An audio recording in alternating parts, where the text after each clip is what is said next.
All right, today we've got a Bobcat E20 excavator. We're going to do a 500-hour service on it. These little excavators get more and more popular because they are so handy, so it's really important to stay up on top of your maintenance schedule. Let's take a look at the maintenance schedule we got for a 500-hour service and what material we're going to use to get this done. So I've got everything laid out on my tailgate here, but what I like to have a copy of is the actual owner's manual, the recommendation for the preventative maintenance, because the machines are just changing all the time, it seems like, and you never know, what's due at 250 versus 500, 750 hours. So I like to have a copy of this. So in this case, what we're going to do is hydraulic tank cap. That's something that a lot of people don't tend to think about changing, but it is on the maintenance schedule for 500 hours. We have the fuel water separator, and next to the fuel water separator we've got the actual inline fuel filter, engine oil filter, hydraulic filter, air filters. We've got oil for the final drives. We got 10W30, that's what we're using in this machine today. Top off our hydraulic oil with the Bobcat all season, and then we've got some propylene glycol Bobcat coolant just in case we need to top it off, but we're not changing coolant today. This is just in case we got to top it off. The hydraulic oil is to top off after we do the hydraulic filter. So, no matter what machine I'm working on, I like to use all OEM equipment, especially on Bobcat. They stand behind their filters. These are good filters, and then when you're done with the job, it just looks more professional than using like a Baldwin or Napa or something like that. Now, there's nothing wrong with those filters. Well, I say there's nothing wrong with those filters. You got to be very careful with aftermarket filters that are not name brand, like Wix or Napa Gold or Baldwin, Donaldson. Make sure you're getting a name brand quality filter. But if you stay with OEM, you don't have to worry about it. So the only cover I had to really remove is this side cover on the E20 so we can get access to our hydraulic cap. Now, it's important before we change the hydraulic filter is to go ahead and loosen this cap. No matter if you're replacing the cap or not, you just want to loosen it because this system is under pressure. We didn't hear much pressure come out that time. If we go to change our hydraulic filter and we leave this pressurized, we're just going to lose a lot more oil out of the hydraulic filter port. So release the pressure, then we'll do the filter. Now, everything else can be done pretty much from right back here. We've got our inline fuel filter here. We've got our fuel water separator, our hydraulic filter, and our engine oil filter all right here in the back door, and the air filters. So I'm going to start by draining the oil. Using a 9/16, I went ahead and loosened my oil drain plug. But if you can see, when we get the machine in position to drain the oil, it's almost right over the frame here. So what I like to use is a forma funnel.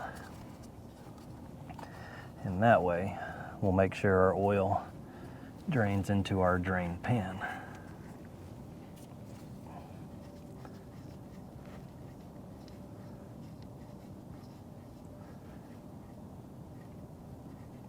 I guess a piece of cardboard or anything would work in this situation.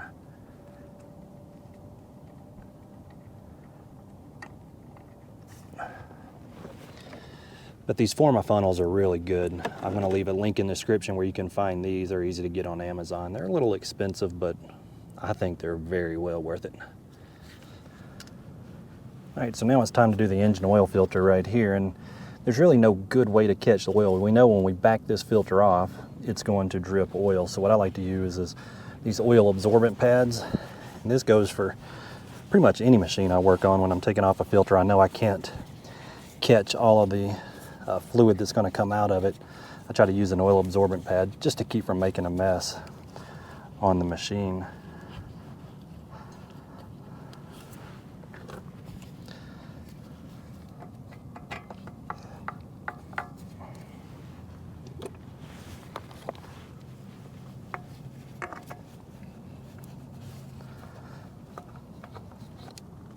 And then all we need to do is just hand tight on that filter. Let's see if we can get our oil pad out of here. Yeah. Now we'll take a look at our inline fuel filter. We're just going to loosen the hose clamps here, and if you'll notice that the filter is held in, it looks like a big zip tie, right? Again, I'm using another oil absorbent pad just to keep from leaking fuel. you know, all over the machine. But this big zip tie thing, it's got a little tab here. It's kind of hard to see, but you can get a little pocket knife, or in this case I'm just using the screwdriver, and we'll just pull up on that tab and that'll kind of release it. You know, it's kind of like the same tab on a zip tie, I guess, but that way we can reuse that.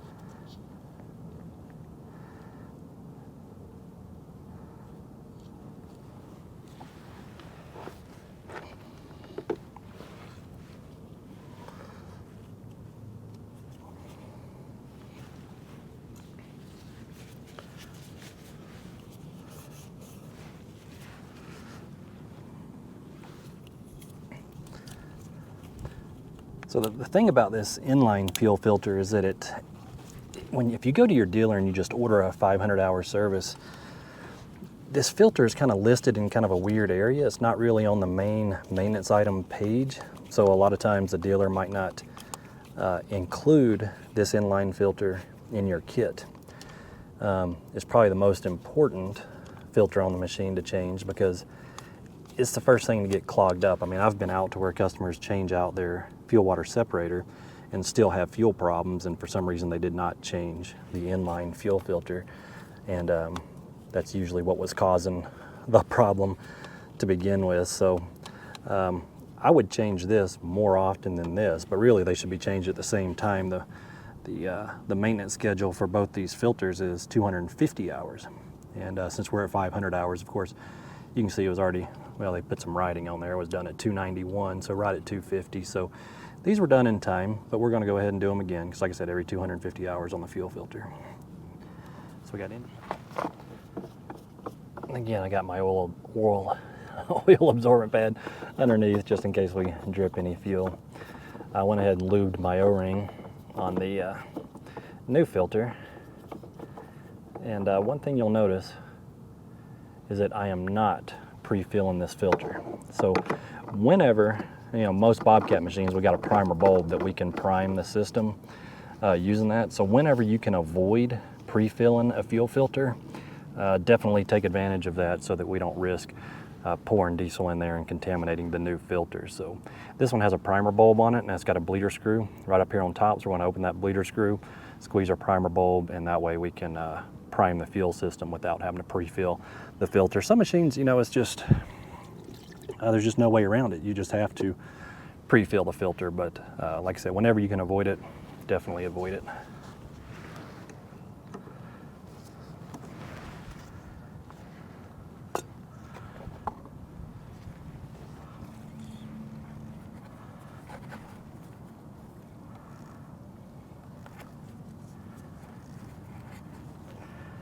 See, I'm just squeezing the primer bulb, and it's just air's coming out of the bleeder screw. I got a little rag up here because when I do get it full, it's going to squirt a little stream out, and I just want to catch it here.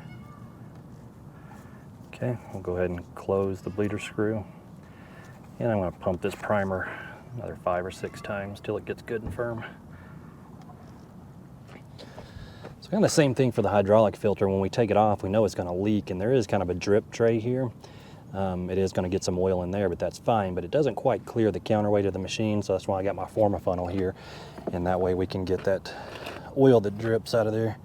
See, it comes down. I caught it in the forma funnel, and it goes straight into our drain pan. So that's just how I like to keep the machines clean. There's always a way to keep from spilling oil everywhere. Sometimes it's more difficult than others.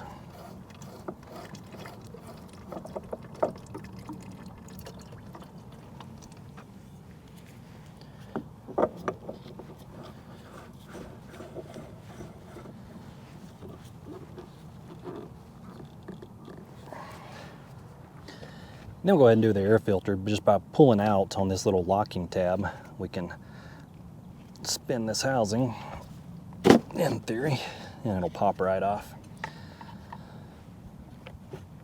Here's the outer filter. It also has an inner filter. I don't know, a lot of guys will not change these inner filters. I got a little brown spot on there, so it looks like some dust was getting through the main filter somehow. Not sure, but I don't know. Whenever I'm doing an outer filter, I'll always do the inner filter as well.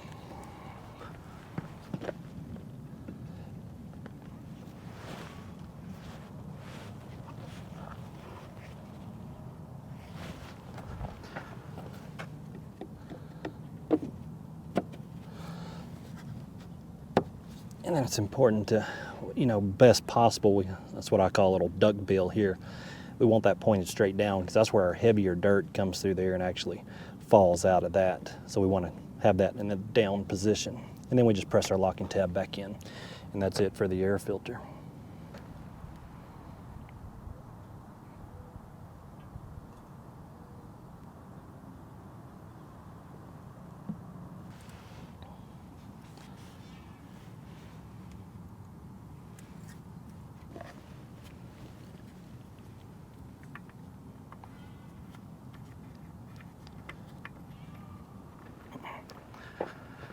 All right, so now that we've got the engine serviced, what I'm going to do is I'm going to go ahead and we'll start the machine, make sure we get it, the fuel system primed and all, make sure it will start. Then I'm going to stretch the arm all the way out, pull it in, move it a couple times, because we're going to fill up that hydraulic filter.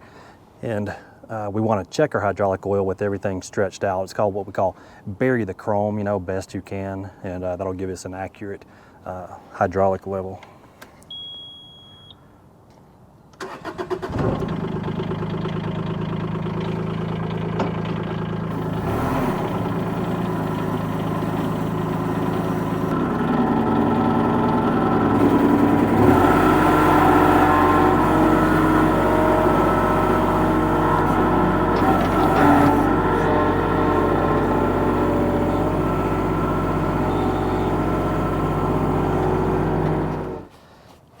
So we're going to go ahead and remove our old cap and discard it. I mean, it looks good, right? But remember, we talked about this is a pressurized system. So we got to make sure that this cap can vent when it needs to. So that's the main reason we're replacing it. And sometimes they do get oily and nasty. So this might be a good cap, but we're going to go ahead and replace it. We can also see our hydraulic oil level is just a little bit out of the operating range. So we're going to go ahead and clean this top here. I just like to wipe off the dust, kind of pushing the dirt to the outside, try not to get it in the hole.